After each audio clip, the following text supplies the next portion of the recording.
ਚੰਗਾ ਭਲਾ ਹੱਸਦਾ ਸੀ ਮੋਹਨ ਕਾਸ ਤੋਂ ਆ ਜਿਹੜੇ ਦਰਵਾਜ਼ੇ ਵਿੱਚ ਮੋੜ ਚੱਕੀ ਖੜੇ ਆ ਮੈਂ ਚੰਗੀ ਤਰ੍ਹਾਂ ਜਾਣਦਾ ਆ ਕੌਣ ਕਾਸ ਤੋਂ ਕੁਛ ਇੱਥੇ ਚਾਂਦੀ ਚਮਕਾਉਣਾ ਚਾਹੁੰਦੇ ਨੇ ਕੁਛ ਤੈਨੂੰ ਫੜ ਥੱਲੇ ਲਾਉਣਾ ਚਾਹੁੰਦੇ ਨੇ ਕੁਛ ਕੰਨੇ ਆਏ ਇੱਥੇ ਭੁੱਖੇ ਫਿਰਦੇ ਨਾਮ ਲੈ ਕੇ ਤੇਰਾ ਅੱਗੇ ਹੋਣਾ चाहते ने मुसीबत मरदा ते पैंदी रहंदी वापस आ चुके हैं भाई एक नया वीडियो लेके last lecture control and coordination का।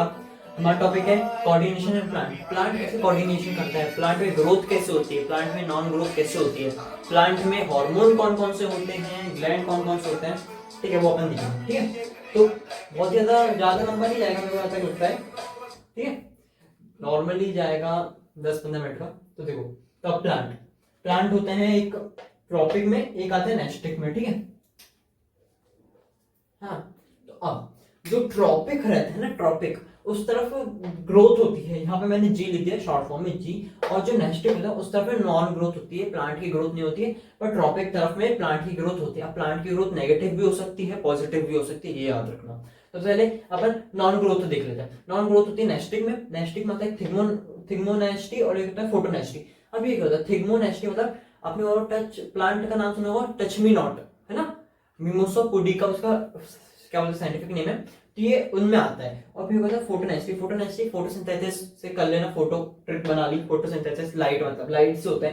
जब ये प्लांट का जो फ्लावर रहता है ना, जो ऊपर खुलता बंद होता है, तो जब इसका मतलब एग्जांपल जब कोई सा भी प्लांट हो भाई जो फोटोनेस्टी करता हो, तो भाई जब सनलाइट रहती है ना उसका मुंह ओपन हो जाता है, और जैसे ही शेडो आती है, सनलाइट हट जाती है, तो उसका मुंह क्लोज हो जाता है। ठीक है उसका माउथ क्लोज हो जाता है। तो ये थिग्मोनेस्टी और फोटोनेस्टी हो गए। इससे बहुत कम क्वेश्चन आते हैं। क्वेश्चन आते हैं यहाँ से कि क्या करते हैं ये सब। ठीक है तो आप देखो ट्रॉपिक जो है वो 5 में डिवाइड है। पहला फोटोट्रॉपिज्म, मैंने यहाँ पर ट्रॉपिज्म लिख दिया, तो मैंने आखिरी में ट्रॉपिज्म आएगा तो उनको डैश लगा दिया। ठीक है फोटोट्रॉपिज्म, दूसरा हाइड्रोट्रॉपिज्म, तीसरा जियोट्रॉपिज्म, केमिकोट्रॉपिज्म और थिग्मोट्रॉपिज्म। ठीक है तो हम पहले फोटोट्रॉपिज्म, यहाँ पे फोटो से सनलाइट के ऊपर हो रहा है, यहाँ पे भी सनलाइट का हो रहा है। वो प्लांट जो सनलाइट लेके ग्रोथ करे या फिर तो उनकी हाइट बढ़ जाए, उनकी ग्रोथ पॉजिटिवली हो जाए या फिर उनकी ग्रोथ नेगेटिवली हो जाए। इन पांचों की ग्रोथ पॉजिटिवली और नेगेटिवली भी हो जाती है। ठीक है तो फिर आता है हाइड्रो। हाइड्रो से क्या, हाइड्रो से होता है भाई हमारा वाटर। ठीक है H2 हाइड्रो। ठीक है तो वो हाइड्रोजन मत समझ लेना, मैंने देखा H2 H की वजह से हाइड्रोजन गैस की वजह से होती है, नहीं वाटर की तरफ से H2 मॉलिक्यूल मिल जाता है ना वाटर का वो। तो हाइड्रोट्रॉपिज्म भाई जब अपन ज्यादा पानी दे देते तो हो सकता है पानी अगर आप सही वे में दोगे तो उसकी ग्रोथ अच्छी होगी।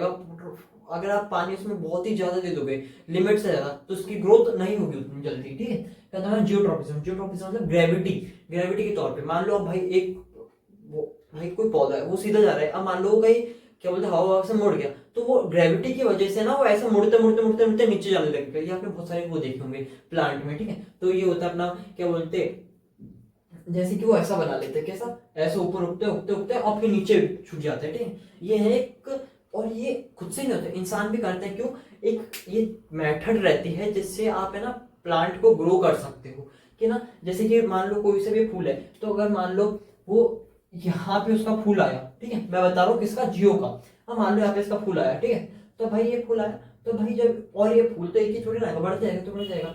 तो जो फार्मर रहते हैं ना वो क्या करते हैं, उनको ऐसे निकाल के ऐसा कर देते हैं, और यहाँ पे ना मिट्टी आ जाती है। ठीक है मिट्टी आ जाती है, तो यहाँ से ना एक नया वापस उगाता है, यहाँ से उसको कट कर देते हैं। ठीक है तो एक जियोट्रॉपिज्म होता है, ये भी पॉजिटिवली नेगेटिवली हो जाता है। कहता है केमिको क्या होता है, केमिकल ट्रॉपिज्म मतलब केमिकल से, जो हम केमिकल डालते हैं ना जिससे उनकी अच्छी से ग्रोथ रहे, हरे भरे रहे प्लांट्स, फूल अच्छे रहे, तो केमिकल उनका भी पॉजिटिवली हो जाता है, कभी कभार नेगेटिवली हो जाता है। फिर आता है थिग्मो मतलब इसके टच वाला भाई, कि जैसे मनी प्लांट है, अगर आप उसको ना मनी प्लांट आपको अच्छे से जल्दी उगाना है, अच्छे से उगाना है, तो आप उसके पास में ना वो एक लकड़ी लगा दो मिट्टी में, तो वो है ना लकड़ी से, और आप उसकी कलाई को बांधते जाओ। ठीक है उसकी जो स्टेम रहती है छोटी छोटी, तो है ना वो उसी के डायरेक्शन मुक्ति जाएगी। ठीक है तो वो टच हो रहा है ना लकड़ी उससे, वुडन प्लैंक जो उससे टच हो रही है, तो इसमें भी थिग्मोट्रॉपिज्म आ जाता है।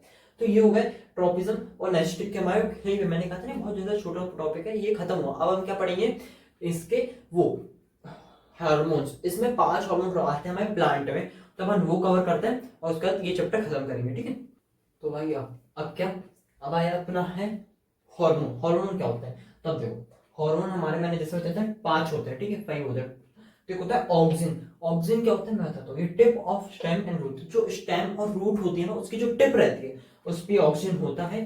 ठीक है ये लेंथ, जो लेंथ बढ़ाने की मदद आता है, रूट की लेंथ स्टेम की लेंथ बढ़ाने में ऑक्सीजन की हेल्प करी जाती है, ठीक है, ऑक्सीजन की हेल्प ली जाती है मतलब। फिर सेकंड आता है ग्लिबलरिन, ये सेल डिवीजन करता है, सेल डिवीजन के साथ ये जर्मिनेशन करता है। जर्मिनेशन क्या, ये ब्रेक डाउन करता है सीड को जिससे एक नया प्लांट ग्रो हो सके, ठीक है। फिर थर्ड साइटोकिनिन, ये भी सेल डिवीजन करता है, पर ग्लिबलरिन का ना सेकंड पार्ट आता है सेल डिवीजन का, पर साइटोकिनिन का फर्स्ट पार्ट काम होता है सेल डिवीजन। दूसरा, ये opening and closing of stomata में भी हेल्प करता है। जो स्टोमेटा रहते हैं ना, जो मैंने फर्स्ट चैप्टर में पढ़ाया था आपको बायो के लाइफ प्रोसेस, उसमें जो मैंने बताया था स्टोमेटा ओपन कैसे होता है, क्लोज कैसे होता है, गार्ड सेल्स, तो ये गार्ड सेल्स नहीं होता, पर ये हेल्प करता है, ठीक। फिर एब्सिसा एसिड, इसको ए बी कहते हैं, ठीक है, मैंने यहाँ पे लिख दिया ए शॉर्ट फॉर्म में।